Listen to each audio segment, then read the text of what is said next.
Okay, welcome back to Second Nature. We are joined by two very esteemed guests, Ian MacGregor, Alan Lynn from Skratch Labs, of course, Aaron Lutzi in the building too. Ian, Alan, welcome to the program. Thanks for having us. Yeah, appreciate it. Aaron, how does it feel to be joined by the founders of the first recipient of your Brand of the Year award? I mean, this is a conversation I've been looking forward to for a pretty long time.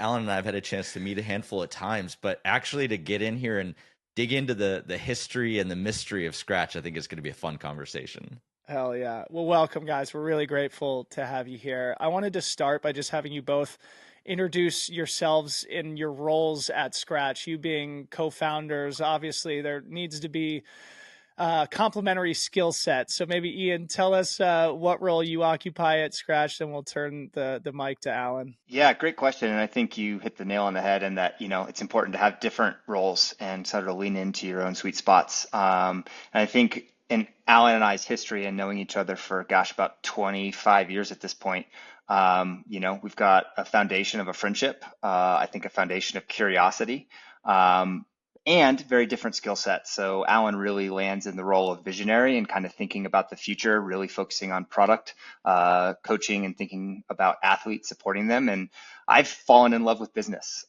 which is not something I ever thought would happen, but I've been really fortunate that I can kind of spend my day to day in that seat. Alan, he sort of answered for you, but I'd love to know if you have anything to add. What I'll add is I'm really, really lucky that as this company has grown, I've been more and more able to get into, the quote unquote zone of genius, the things that I'm actually good at as opposed to not good at. And I think that what I'm really good at is being a mad scientist and helping athletes get better. And in many ways, Skratch, I think subconsciously designed for that end and now more consciously designed towards that end. There's a line in one of your most recent blogs where you said, our history is marked with getting ahead of ourselves, following our ignorant bliss, launching and then learning from countless mistakes.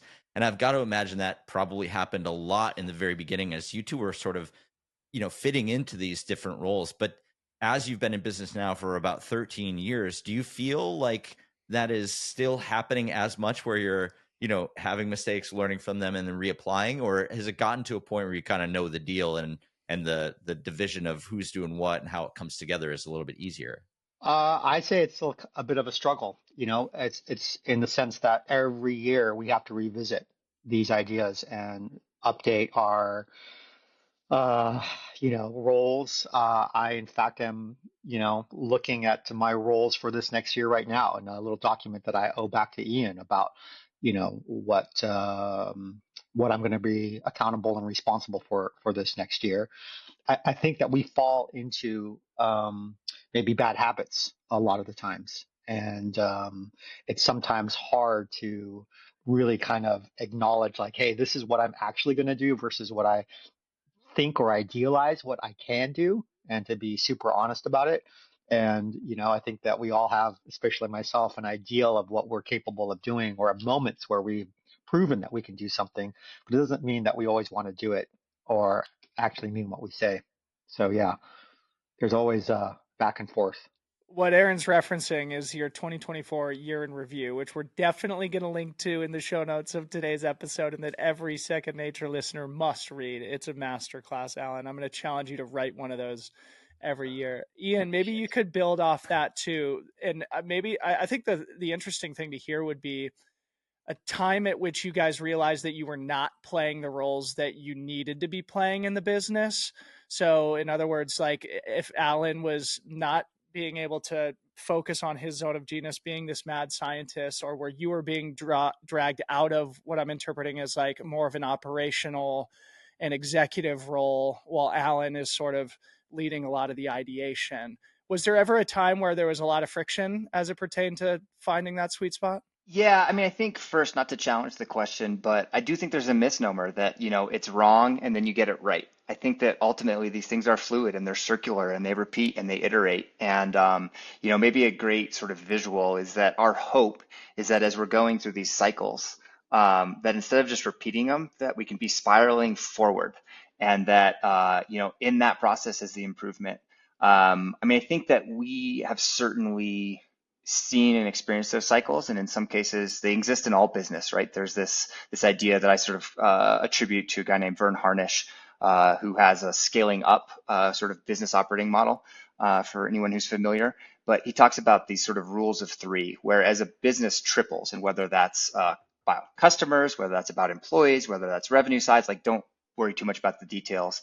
You have to basically recognize that everything that got you there are now the bottlenecks that are preventing you from getting to that next place.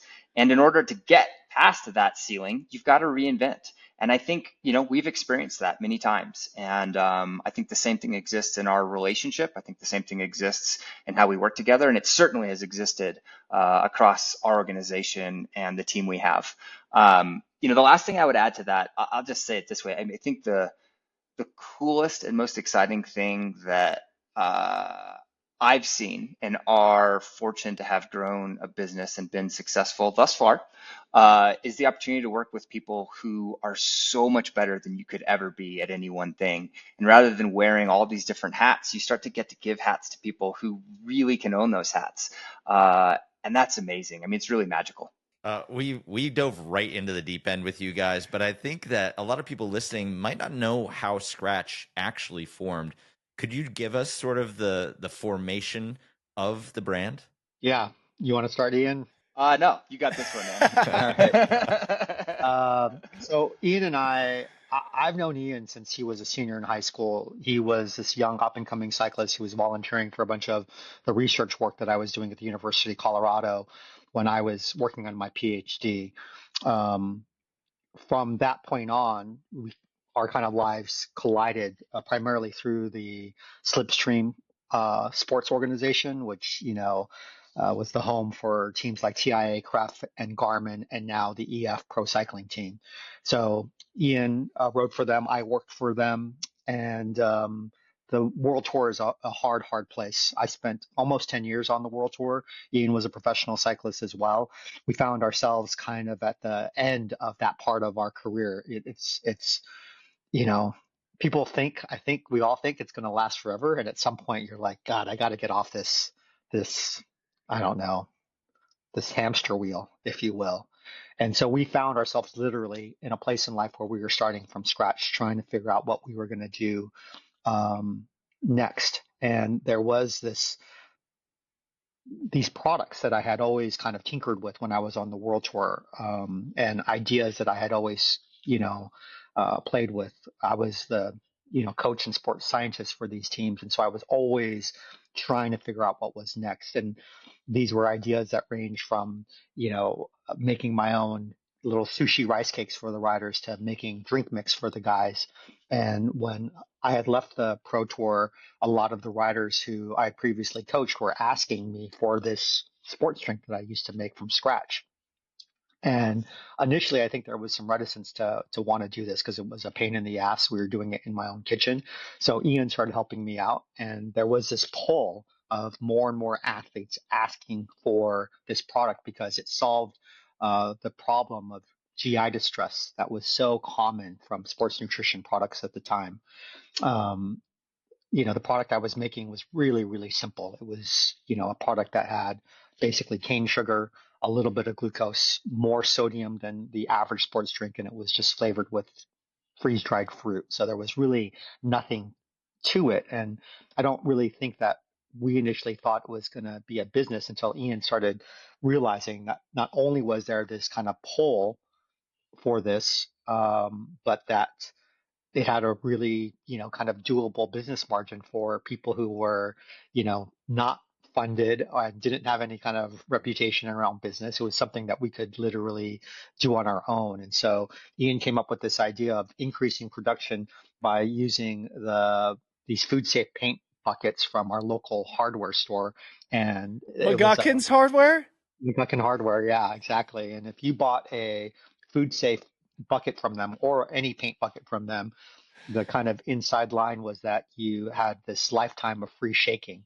And so we would pre-fill these buckets with the raw ingredients, and these guys in the paint shop would shake this stuff for us. And that's when we, I think, really realized that, wow, we could actually maybe do something McGuckin's with Hardware. this. An Yeah. Yeah. institution in Boulder, Colorado. I'm a Fairview High School grad, 2004. That's an amazing story, Alan. Ian, add your color here. Tell us about the insight that you had to take Alan's creation into something that could actually be commercialized. Yeah, I mean, I think let's be fair, right? A lot of this is lucky choices, not amazing foresight. But I think a couple things I would add.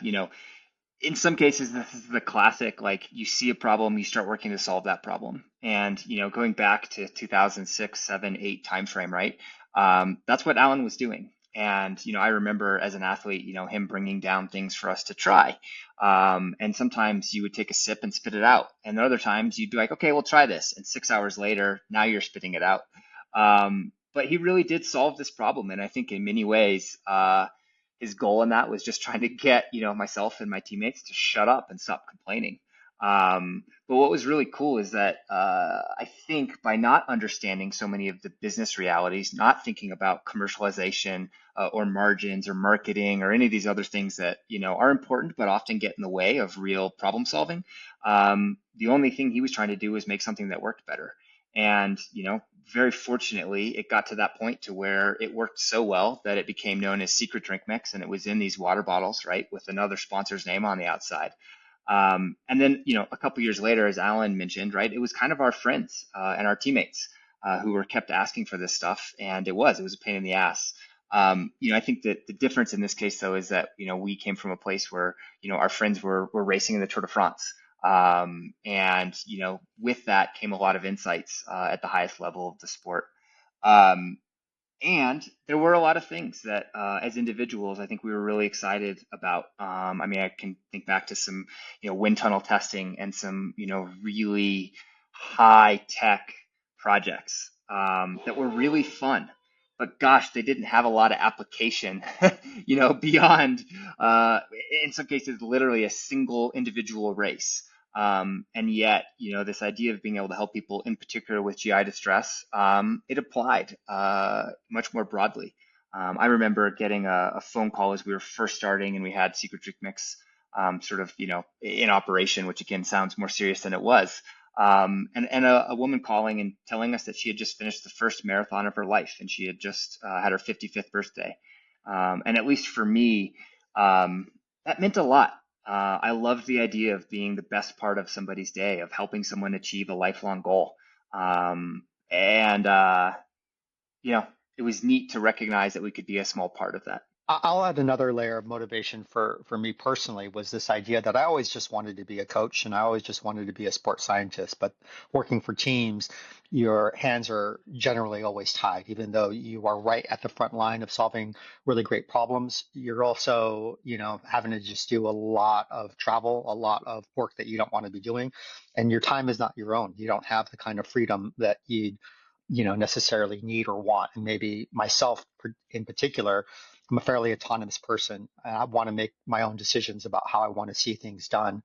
And so sometimes working for others is hard. And I knew that I needed to kind of decouple the financial constraints of what I wanted to do with the reality that this stuff costs also a lot of money and that you have to find a way to make a living. And maybe there was this other idea in the back of my head at the time that, hey, if I could find a way to be financially secure and still be involved in the sport, that I could do what I loved and not necessarily be gripped with all the scarcity that normally comes from being a coach or sports scientist. That's so cool to think about how your North Star is really solving a main problem for every athlete that's out there. And, you talked earlier about this idea of kind of spiraling forward in the decision making and problem solving type stuff. And so the first problem you kind of solved was for the athletes. And what I'm really curious about is once you've identified this thing and you've kind of figured out how and what to do, what were the next barrage of things that you had to sort of solve for once you had this idea of like, okay,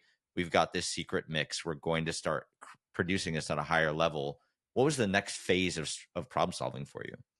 We have probably been reluctant entrepreneurs. And it was really that pull, right, from our friends, from family, that kind of forced us to start something. It certainly was not a situation where, we looked around and saw market opportunity or anything like that. In fact, that word, that verbiage, that lingo, right, that jargon, like wasn't even in my own personal vocabulary back when this started.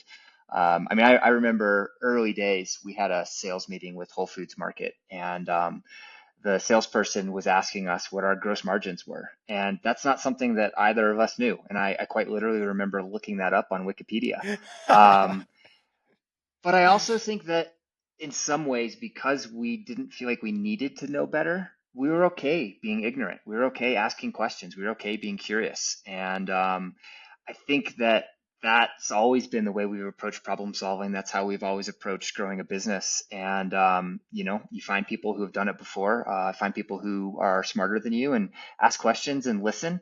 Of course, sometimes you've got to disagree with them, and that's okay too. And use your judgment in that. But that was it. I mean, it was quite literally, one foot in front of another. Yeah, I'd say that there were some kind of marquee barriers for me. One was, how do we scale production? How do we get past the paint shaker? That was, I think, a hard one because nobody that, might co-pack this kind of stuff was willing to have a conversation with us because our volumes were too low and because we had no business background. We didn't know what we were really talking about. The other was, I think, and we learned this slowly and surely, was how to actually create some structure within the business, how to create an operating system and build in processes that we could all live within while still having that sense of autonomy and freedom. One thing building off this, Alan, that you talk about in your 2024 year in review is what felt like an inflection point moment in the brand's history. I think it was 2018, where it sounds like you guys locked yourselves in a room and came up with sort of the mission and the vision of Skratch. Share those details with the audience for people who haven't read those words, because it feels like that was a really, really important moment in the timeline. Yeah, I mean, I think first, I would maybe offer one small correction, which is that we've always had sort of an inherent vision. And, ultimately at its simplest, like we're just trying to help people become better. And whether that's ourselves, whether that's our employees, whether that's the athletes we work with, heck, even if that's, the athletes we don't work with, anything we can do, we're just trying to help.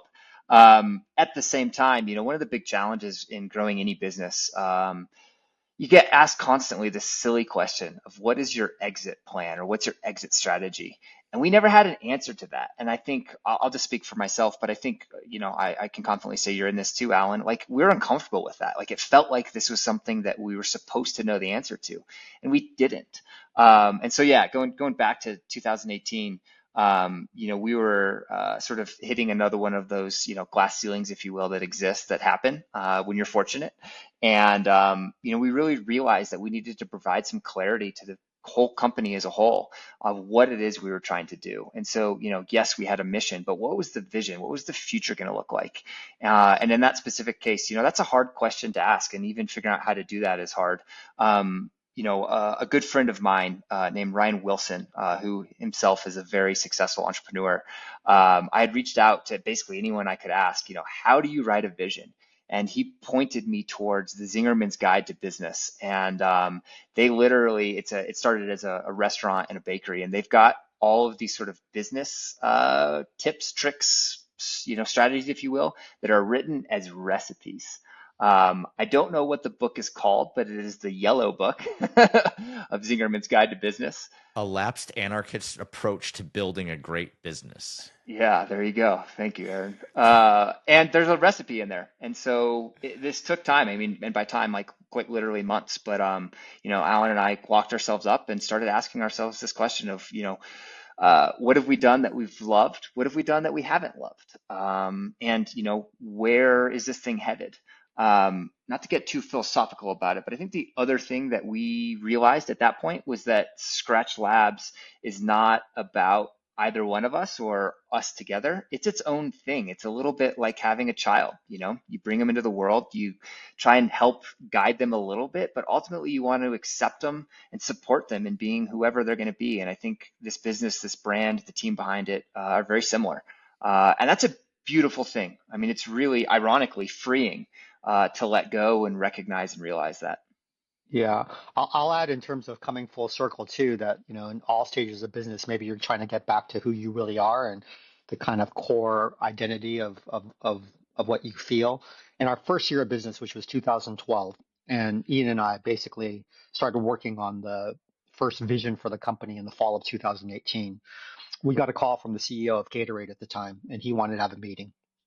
And I ended up meeting him at the Expo West show in Los Angeles. And he told me the story about walking around the different bike shops and specialty shops around Chicago, and that every, kid that he met in one of these shops, when he asked the question of, hey, what's the next biggest thing in sports hydration, basically brought him a bag of Skratch and started telling him the same story in every single shop. And he was so pissed off about the fact that it was like he was going to these shops and hearing a broken record, that everybody was on the same page. And I think by 2018, we had gotten big enough that not everybody in the company, including ourselves, was necessarily telling the same story about who we were, who we are, and where we were going. And we needed all to get back on the same page. When there are like 5 of you hanging out, in some beat up office in Boulder, it's really, really easy to be on the same page. And it's really easy to open up little shops and tell them the same story over and over and over again. But when your organization grows, holy moly, is that hard. And you got to reset.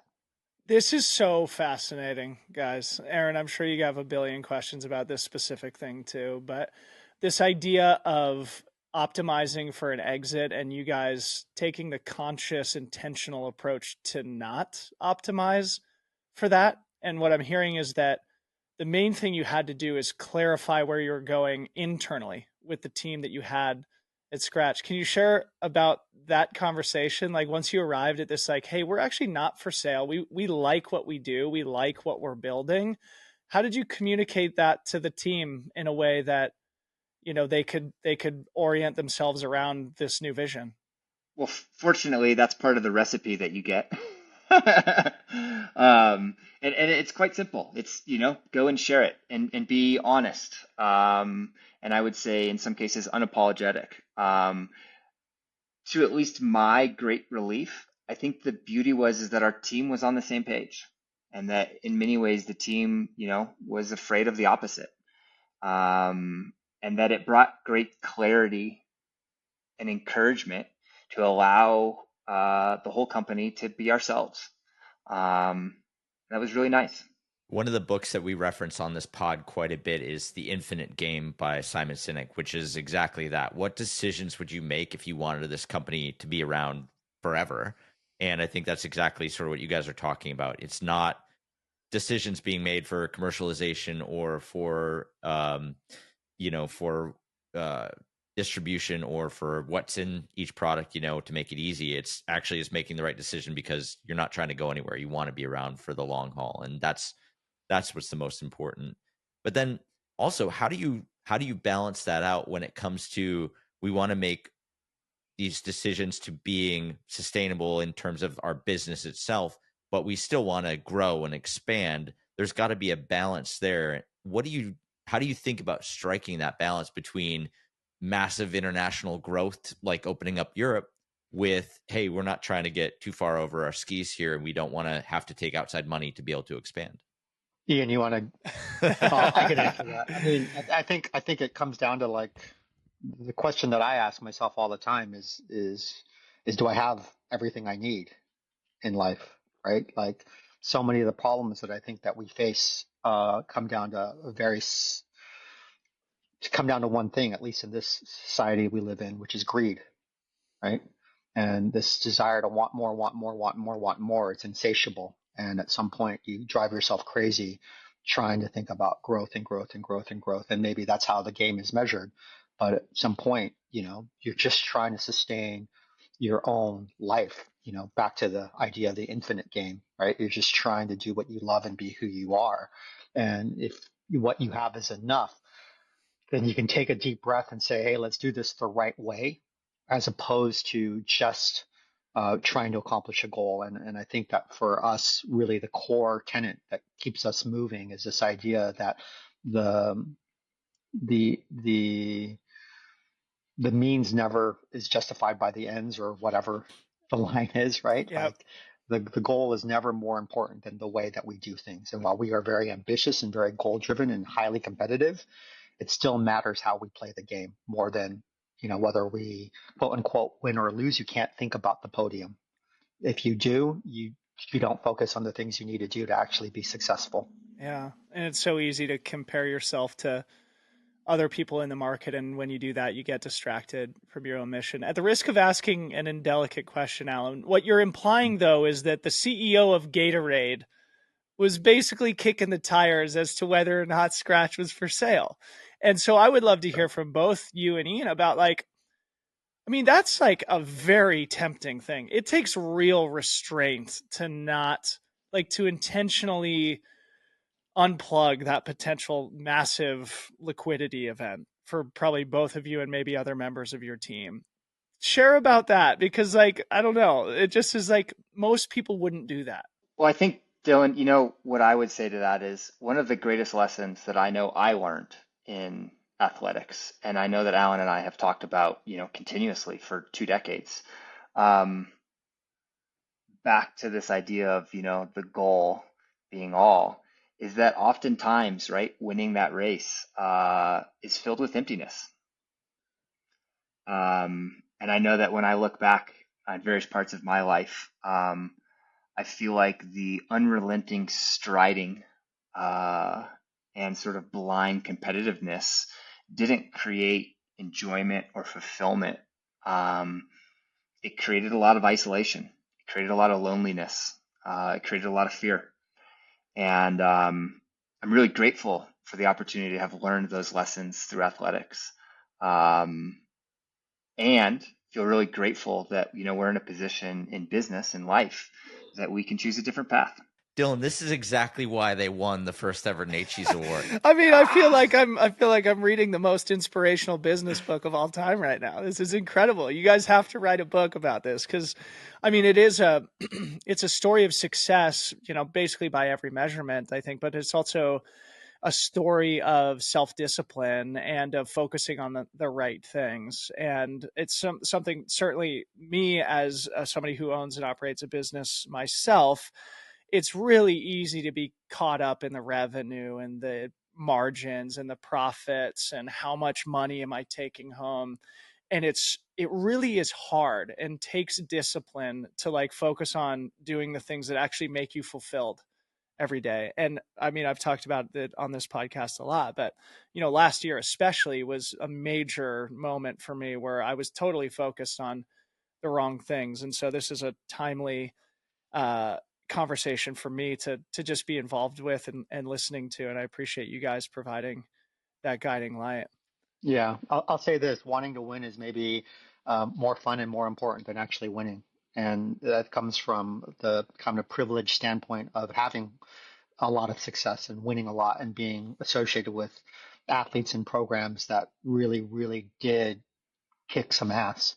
But you always kind of, leave wanting to do more or looking at that next objective, and that can drive you really, really crazy because it puts you out of time, meaning that you're not actually living in the moment. You're waiting for some success in the future to make you happy rather than finding some way to be happy right now, which then can give you an advantage, which drives more success, right? So that kind of Copernicus shift is really, really important.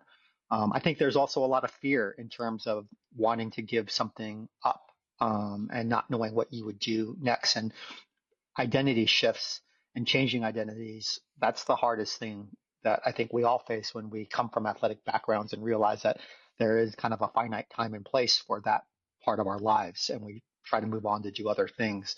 Whereas I think I always felt like, hey, this business could be more sustainable for the long haul.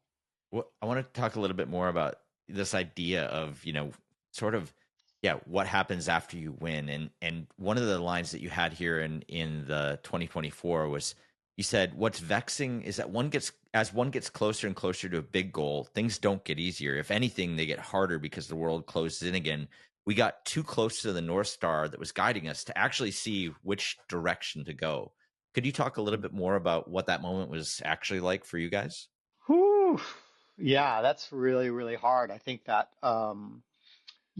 we cast this vision to the company at the beginning of 2019. It was a vision for 2028. But by 2023, coming into 2024, we had basically accomplished all of those goals. And having accomplished most of those goals, everybody was asking us like, well, what's next? What do we do now? Etc. And we couldn't go back to like this old thing that we had already just done, and we had not yet kind of plan for what was next. And so we found ourselves basically just kind of hanging out at the gas station, looking at the map again. Um, and maybe the lesson there was that maybe while we did have really strong goals, we didn't have a driving North Star about what this company was all about. Yes, we had a mission to help people become better, but we were maybe also distracted by all the different customers that we could serve. And we're trying to be all things to all people. And so one of the things that, we realized in casting our new vision for 2032 was getting back to that very, very core athlete, that performance drive that, hey, this might not be right for everybody, but we're going to serve the person who wants to really, really push themselves to their ultimate limit. We want to make a newfound stand for the Olympic movement and for, that level of performance. So for us, I think that was really important. You always have to throw the stick further down the road than you can reach. It's so funny. I was literally highlighting that quote in the blog post too to bring it up Yeah. here. And Ian, I'd love to hear from you too on this, because I think one of the, I don't know, misperceptions that a lot of entrepreneurs have is that at some point things are going to get easy and this is going to be stable and I can kind of turn my brain off. The stress will come down. And, speaking personally, we've talked about it here on the podcast too, kind of with our self-funded business, kind of getting through those first few years of it not being totally clear that we were going to survive, and now being on the other side. And, my perception was that, once we get through that initial period of uncertainty, everything's going to be fine. It's going to be easy. There's going to be no stress, but you never truly arrive. So maybe you could expand on that infinite gain mindset. Yeah, I mean, I think this goes back to something we spoke about earlier, right? Of like, how did we describe or fix or set up our working relationship? And the answer was, well, we got it right, and then it changed. And I think, what I have seen both at Scratch and fortunately being involved in other businesses at all levels, is that it never goes away. It just changes. It evolves, right? I mean, there's this idea of the entrepreneurial roller coaster, and I think that's very real. But it also sounds like life too, right? I mean, I think you certainly see that in myself and people I'm close with, right? Anytime we are able to sort of take a step back and look backwards, I think that it's normal, and I think there's a certain amount of surrender that just has to happen, and accepting those journeys. I think the piece that has sort of held stuff together, and again, I'll say this for myself, but I think with confidence for you as well, Alan, but I think our whole team, our whole company, is just this unrelenting curiosity, a desire to learn. And the beauty of things growing, things changing, is that it's an opportunity to continue to learn. And at least as an operator, I think the piece that we agree to, whether we're aware of it or not, is that we agree to push our own personal and professional development to at least match the pace or the slope of the growth of the company. And if you can't or choose not to, have the awareness and hopefully the humility to step out of the way. And those are kind of the only two options. It's so beautiful. Aaron, you and I talk about this too, of like, how are you up leveling yourself to get your business to the next level too? Yeah, what does that look like when you talk about professional development for yourselves or for the people that work with you? How does that sort of manifest? Well, I'll tell you how it manifested for Ian. He went and got his MBA at MIT. Um, so, No big deal. no big deal. Thanks, Al. I think it depends, right? It depends on the scenario. It depends on what the bottlenecks are. And I think it's hard because, like I said, you have to stay in front of it, or try to stay in front of it, and that means making guesses. But I mean, a few things that I'm really proud of that we do at Scratch. Every day we've got a quick all company stand up meeting. Uh, Oftentimes it's 3 or 4 minutes. Sometimes it's about 15. But it's an opportunity for every person at the organization, whether it's the 18-year-old seasonal summer employee who's just got one of their first jobs, or an executive who's got 20 or 30 years of experience, to ask questions, to engage, to connect. And I think that it's a nice opportunity to offer back to people, but they've got to take it, right? It's not going to be handed to them. Yeah. I think there's also this really important culture of candor that we have, um, where anyone in the company, from myself to you know someone working in the warehouse can take criticism and take feedback. That's really, really, really important. And for our leadership team to, be as critical with one another as we are with anyone else in the company, and to showcase that, and to showcase that we are learning, that we make mistakes, not trying to be the know-it-all, I think is really, really important, because it shows that, hey, we make these mistakes, we can learn from them, and we can get better from them, and we can actually kind of fess up to the things that we're doing wrong, or the, you know, hard moments that we're having in our own lives, because none of us are ever going to be, whether in business or in our own lives, running things, uh, experiencing, I guess, smooth waters. Yeah. Alan, it makes me want to ask you specifically about this, like personal development, up leveling yourself too, because for those who don't know, you're viewed as a pioneer in this space, a visionary as it relates to performance and sport nutrition, science, things like that. And certainly your personal reputation, I'm sure, has benefited Skratch tremendously. How are you continuing to up level yourself? Like, are you keeping your finger on the pulse of the latest Mhm. literature and then thinking of creative ways to implement it into product? Yeah, I think for me, there are maybe two key facets to that.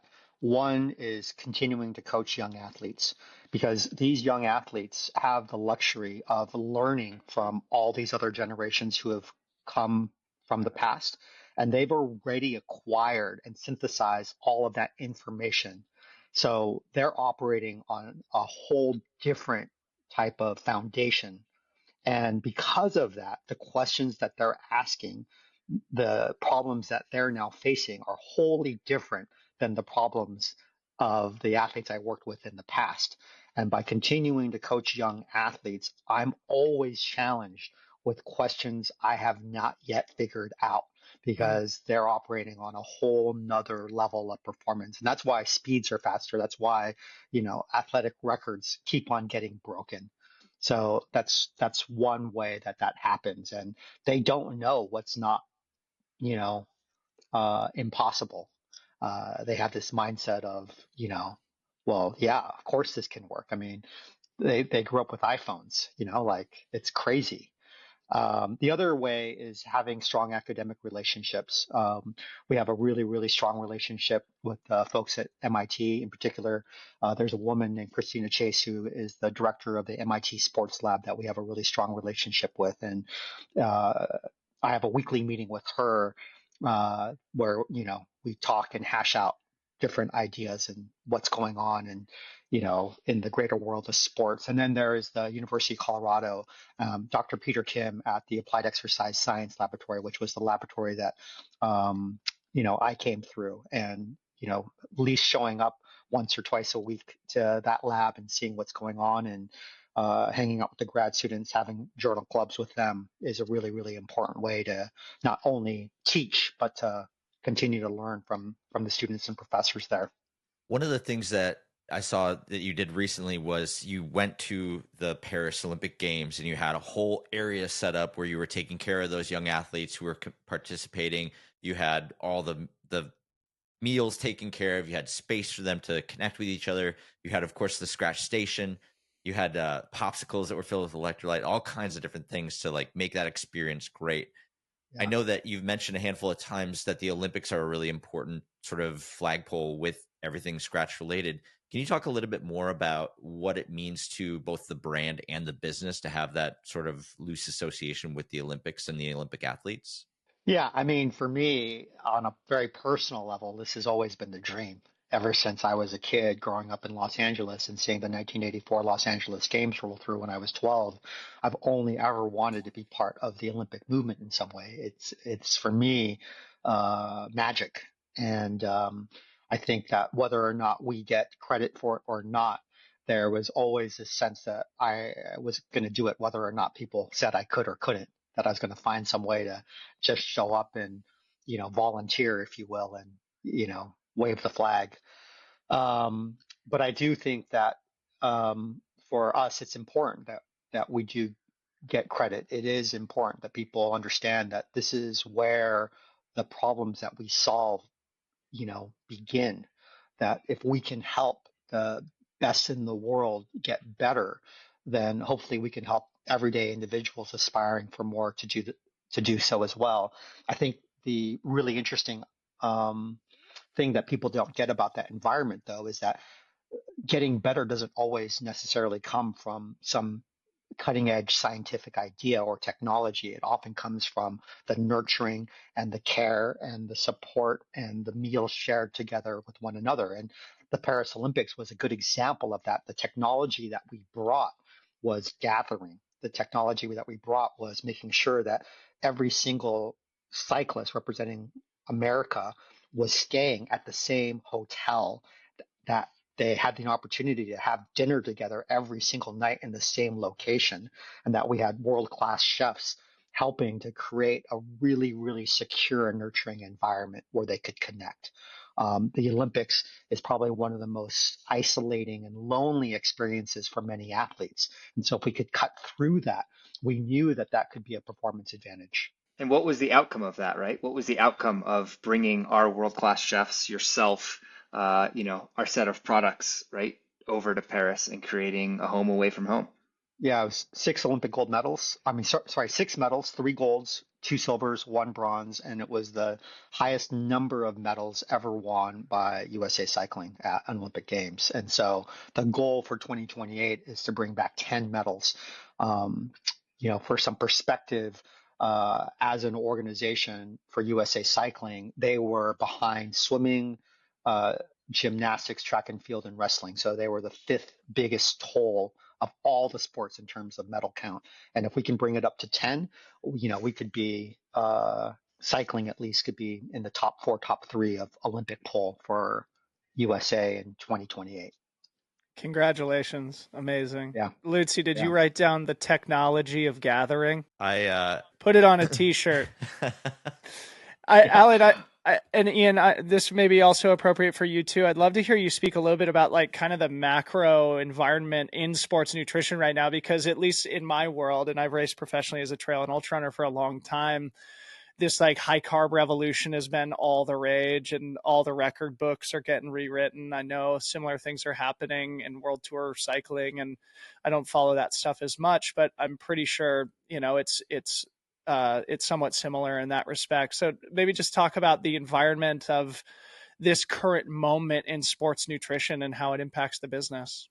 Yeah, I mean, I'll speak to this. All of this technology around carbohydrate, all this science around carbohydrate began in the early 80s, work by guys like Ed Coyle at the University of Texas. All of the biopsies looking at how plastic glycogen is and how much you could increase muscle glycogen stores, and how it was important that even if your glycogen stores were high, that increasing, blood sugar during activity could uncouple the brain and athletes could push harder. But then everybody got all fatty about fat and about, fat oxidation and paleo and blah, blah, blah, blah. And I think that the general consumer trends around food started to reshape how people thought about sports nutrition. I think that what we're getting back to is this idea that nutrition for everyday health, especially for a population that is sedentary and overweight, is very different than optimal nutrition for athletic performance. They are not the same freaking thing. And so we are dealing with two populations in our society: the population that is driven to use their bodies, and the population that, unfortunately, for whatever reason, maybe because of the automobile in suburbia, is locked in front of a screen all day. So uh, it's wild. I think that there was this, point of tech with the continuous blood glucose monitor that helped to showcase that if you could keep your blood sugar elevated and steady for a longer period of time, that you could go better. And as athletes were then willing to experiment with that technology, they just went faster and felt better. And so that has now reinforced this practice. Well, the other side of it is that, you know, carbohydrates span the range of simple sugars all the way to very, very complex starches that you'll find in regular food, pasta and rice, etc. And what's happening now is that there's technology that allows more and more complex starches that digest more slowly, like our, um, you know, the highly branched cyclic dextrins in our own super high carb product that allow what used to be a potato that would not dissolve in water to be dissolved in water. And so you can drink the stuff rather than have to chew the stuff. Mm. And that's kind of maybe the major piece of innovation that we were able to kind of um, hang our hats on as part of that big change. In the past, we kind of decoupled hydration with simple sugars and sodium with athletes eating their food so that we could get that more complex carbohydrate into their Yep. body. And now we're finding that we could do that in liquid form. I've got to ask because you're working with and you've talked about this a lot of like you're working with these high performance athletes and really on the cutting edge, giving them the stuff they need. There's started as secret drink mix, but I've got to imagine as far as innovation goes, there's still probably some version of that secret drink mix, whatever shape and form it takes. What is the decision making process of I'm working with an athlete, we're giving them this thing, we're maybe developing something, oh, we should make this an actual product line within Skratch? How do you decide what stays secret and what ends up available for the masses? Yeah, Ian, you have a good answer for that? Because I Yeah, want to bring every product out. yeah, totally. I think that the first piece is it all comes back to the problem you're solving or using another framework, the job to be done. And, another reality of not just splitting, society or customers up into people who are active and using their body, right, or sitting on the couch. There's different gradients on the athletic side as well.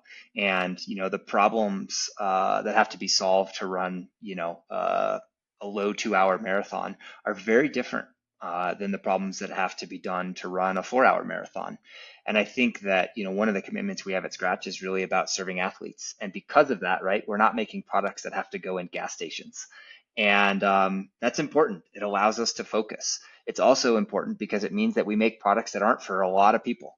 And that's okay. And I think it's something that we can really lean into, commit to, be unapologetic about. But it certainly doesn't create the largest market. And the same thing happens with, even some of the niche products that I think you're alluding to, right? That Alan's making day in and day out with the athletes we work with. They're not all going to make it, and become commercialized and be available, at your local running stores or cycling shops. And that's okay too. Yeah, I think the athletes also have something to say about this because I think that we're on the cusp of some really, I think, products that could really give these athletes an advantage for 2028. I think a lot of the athletes we're working with can feel and see this, and a lot of them are saying, "Hey, not until I win a gold medal." Wow. This is the new secret drink mix. Keep it That's right. secret until my gold medal's around my Yeah, neck. and that's when we know we're doing our jobs right, and that's when we know Yeah. we have a viable product. When the athletes are telling us, "Would it like? How can we not tell anyone until I win?" And Right. you know, So yeah, cool.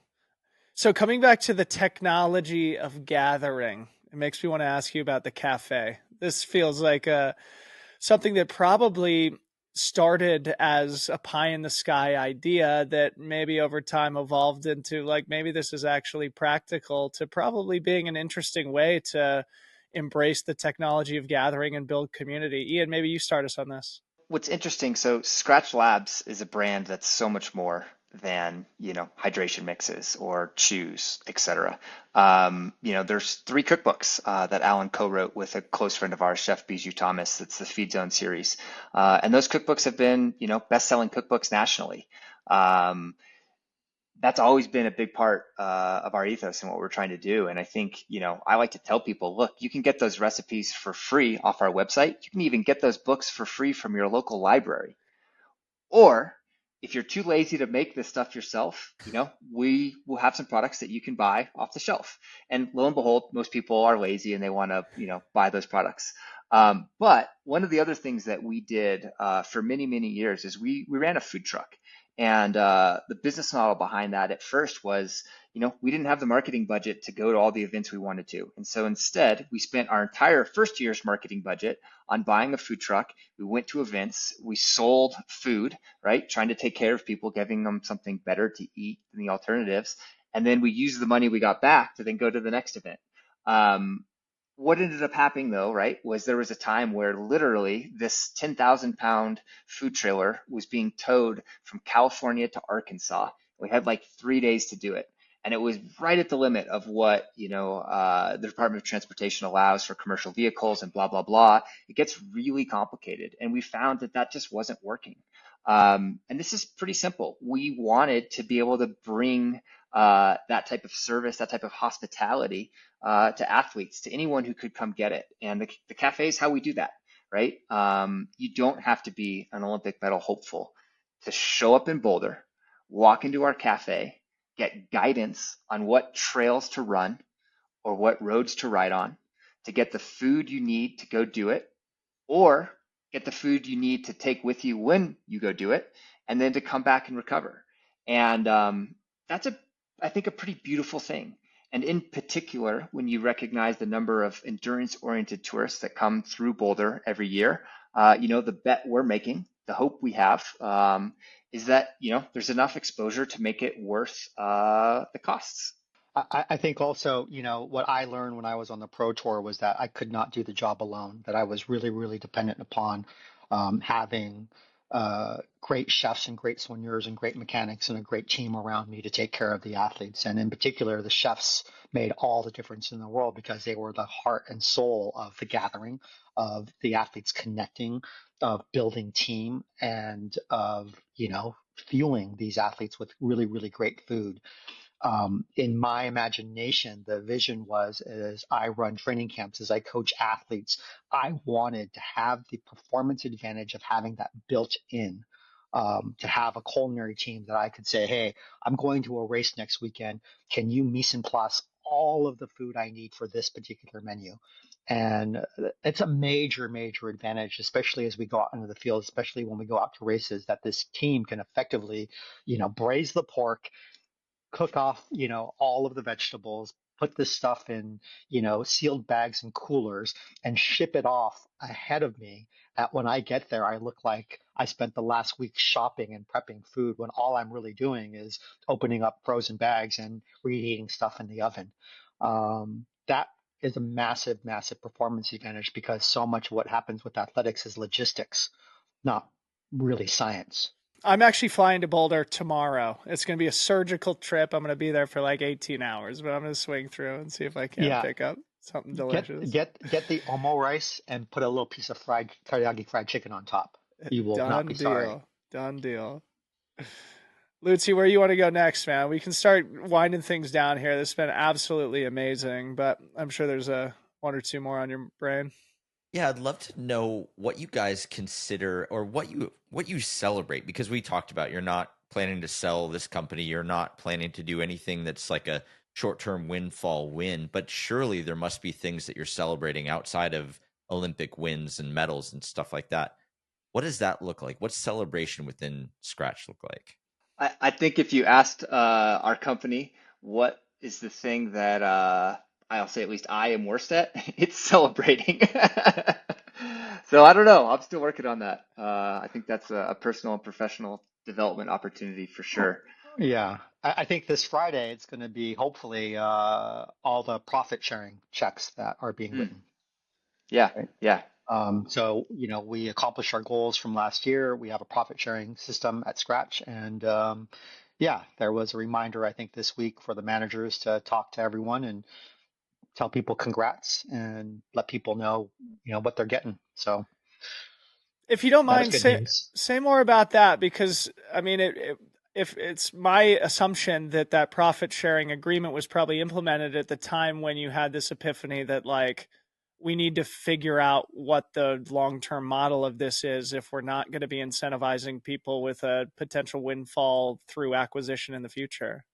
I think that's a really nuanced question, and I don't mean to sort of speak ill of the capitalistic markets that exist in play, right? But so often in startups, we get these ideas around equity or phantom equity, And I can't tell you how many times and how many friends I have who say they've got, drawers full of them that are useless. And I mean, I think quite directly, we've just taken a different approach. Business is hard, and the team ultimately is there to work with us to try and make a vision happen. And right, you've got a long-term vision that leads to, multi-year strategies, and out of those multi-year strategies, we develop goals for the next year. It's going to be tough. We're going to be surprised, but when the team makes those goals happen, the team all need to be rewarded together, and part of the reward is financial. Mm-hmm. And that means, right, that we all align our incentives and set it up. And I think that payout, not always, of course, right, because there are these exception wins where that equity was worth, life-changing amounts for people. But more often than not, right, the cash that is real that comes has a bigger impact than a piece of paper that ends up being nothing. So I guess in short, what we've tried to do is just recognize that it's the team that makes things happen, and that together we'll win or lose. So good. He's Should we saying, close it down here, Aaron? yeah, let's do it. He's Yeah. saying all the words, man. I could just see you fist pumping. Yeah, well, we have a tagline here, which is "Business is hard." So you can borrow that, Ian. I won't send you a cease and desist, but now I'm going to borrow the technology of gathering. Okay. Sounds like a good trade. Okay. Fair Good trade. good trade. Yeah, and that's important to remember because I think that throughout our history we've seen so many competitors, come online, and there's always that kind of like, crud, like they're gonna take the market, etc. And then we remind ourselves, hey, we got to keep slow and steady. We got to keep on focusing on our own goals because business is hard, and that while people might have a lot of capital, they might have great branding, etc. You still have to be able to lead people and to do the daily work and be committed and be interested and be engaged. And, maybe fundamentally it comes down to, can you build something that you always want to care about? Because once you stop caring, it all goes away, I think. So true. Yeah, it reminds me of something that one of our partners said to me recently, and that like it's really easy to start something. It's really hard to stay consistent with something for a long period of time. Yeah. So, unbelievable conversation. Are we going to do brand product content here, Aaron? I'm down if Oh, you guys are. Yeah. Okay, Yeah? great. Okay. All right, you guys are our guests. So, who wants to get us started? Ian, you got a brand product or piece of content you want to recommend? I do. This is going to take a moment, so bear with me. Please. But I'll tell you what I'm excited about. I'm excited about this push that is happening right now, and it's just a start. But to integrate ski areas, or these sort of finite natural resources into the communities in which they exist. And there's a couple examples, right? Mount Bachelor in Bend. This is happening. It's happening where I live in Netherlands with Eldora. And to be clear, far from a done deal. But I think just the acknowledgement that there's a big impact on the communities, whether it's the traffic, whether it's the challenges to infrastructure, whether it's the housing challenges that get created, right, as a result of these in-demand, high-end, experiences that are ski areas. I don't know. I'm just extraordinarily excited about the idea of thinking about it differently. So be more specific. Are they thinking about basically making? I learned to ski at Eldora when I was like 2 years old. So I'm Yeah. particularly curious about this. Like, how is that going to impact the people of Netherlands? Yeah. So, I mean, none of this is done, right? And the parts that I can share are certainly public. But the gist is that the company that owns Eldora Powder has listed it for sale. And there's a really forward-thinking group of locals who are part of the process to try and purchase the ski area, and they've connected with and combined with the town under a unique opportunity. And it may not happen, and Powder gets to decide whether they want to accept that bid or not. Um, but I think even just the thought experiment of looking at it not as a business that can be levered, but look at it as an asset for the community that can help ultimately make people's lives better while providing the recreational opportunities, I think is really exciting. So more will be known. It might be 6 months, but I think it's cool. And I too, grew up at Eldora and ski raced for 10, 12 years there. My daughter is now doing the same. So certainly have a vested personal interest in what happens. Incredible. I can't wait to read more about that. Thanks for sharing that, Ian. Alan, you go next. Okay, I have a product that I've been, pushing for a while now, and I think it's still the thing that can save the world, and it is the electric bicycle. Get one, use it, love it, blah, blah, blah, blah, blah. I think that for me, an issue that is near and dear for me is mobility. And I grew up in Los Angeles, where unless you have a car, you are completely trapped. And I escaped that by riding a bicycle and taking a lot of risks by chasing little RTD buses all over town. But I have found that with respect to mobility, an e-bike has totally changed the game, especially in places like Los Angeles.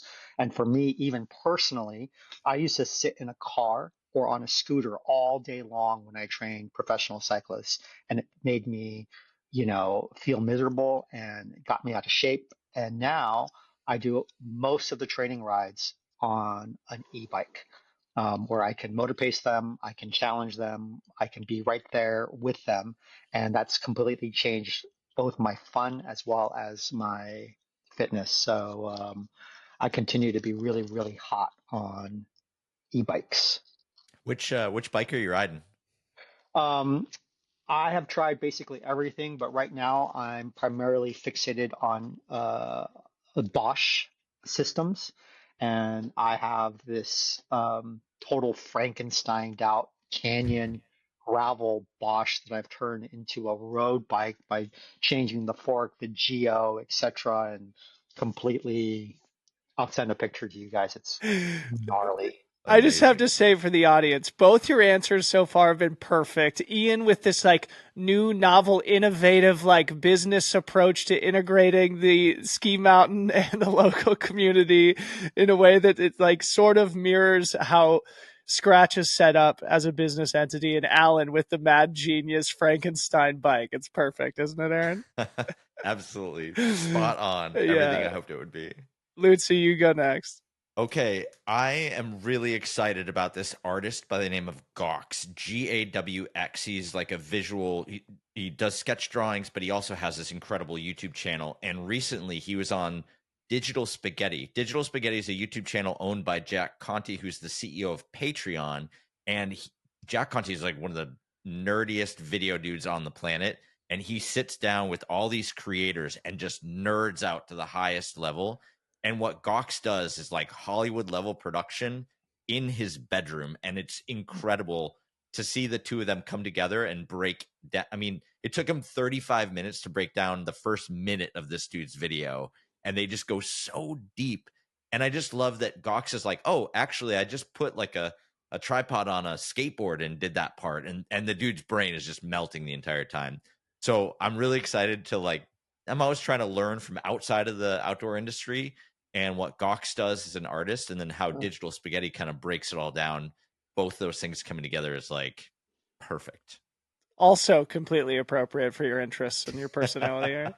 All I'm right, an artist. I'll close this down. I have one quick one that may take a little bit longer. The quick one is you got to go read the 2024 year in review about Skratch by Dr. Alan Lim, our guest here today. The subtitle is "This Isn't Easy, but It's Always Worth It." It's fantastic. And again, I'm going to challenge you both to make this short blog post into a long form book eventually to tell the full story of Skratch in the way that you guys have approached things. There's a lot to learn, and it's certainly very inspiring for those of us who are trying to build things in the world too.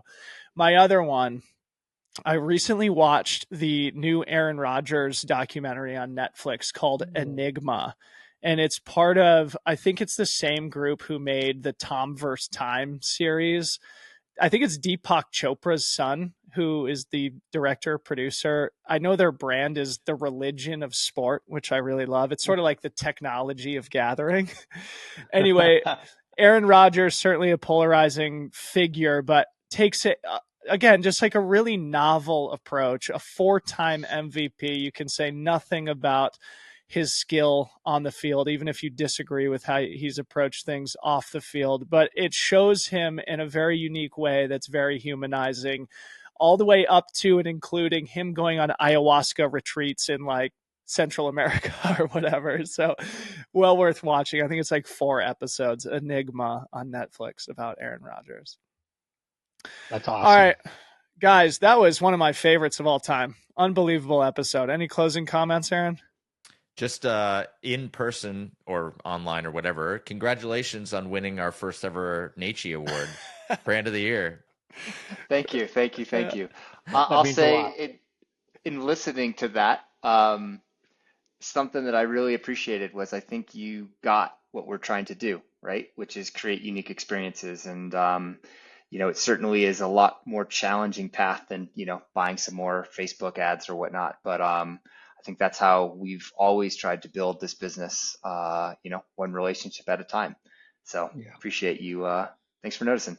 I'll also add this, guys. Congratulations on what you've done with this podcast. I mean, looking at how productive you have been in the last year is totally insane. And I can imagine like the genesis of this podcast and you guys talking about it and making that long-term, consistent commitment of the productivity that you guys have unleashed is pretty amazing. Appreciate that so much, guys. And Thank we you. really appreciate you guys carving out the time to come on the show. We're really excited to share this one. Yeah, it's a pleasure.